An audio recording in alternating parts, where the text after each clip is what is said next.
অনুরাগী ছোঁয়া ধারাবাহিকের আজকের পর্বে দেখা যায় ড্রাইভার এসে সেনগুপ্ত বাড়ির সবাইকে জানায় যে সে গাড়িটা নিয়ে গ্যারেজে গিয়েছিল সারানোর জন্য, চাকা পাংচার হয়ে গিয়েছিল।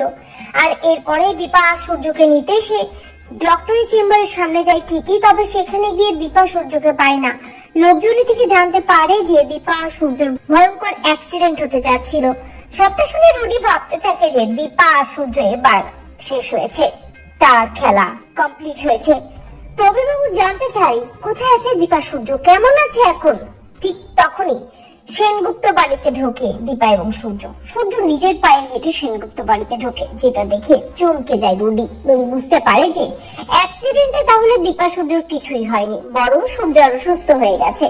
তাই রুডি প্রচন্ড ক্ষেপে যায় এবং রাগ করে রুডি নিজের ঘরের দিকে হন হন করে হেঁটে চলে যায়, যেটা দেখে সোনা অবাক হয়ে যায়। বুঝতে পারে না রুডি এভাবে চলে গেল কেন। সোনা রুডির পিছু নেই এবং রুডি যখন নিজের ঘরে গিয়ে ফোনে বলতে থাকে যে এবারও বেঁচে গেল ওই দীপা সূর্য, আমি ওই দীপাকে শেষ করেই ছাড়বো, সূর্যের মতোই ওকে হুইল চেয়ারে বসাবো আমি, তারপরেই কুমারের নাতির প্রতিশোধ নেওয়া শুরু হবে। ঠিক তখনই সব কথাগুলো আড়ালে দাঁড়িয়ে শুনতে পায় সোনা এবং সোনা বুঝতে পারে যে সে কত বড় ভুল করেছে।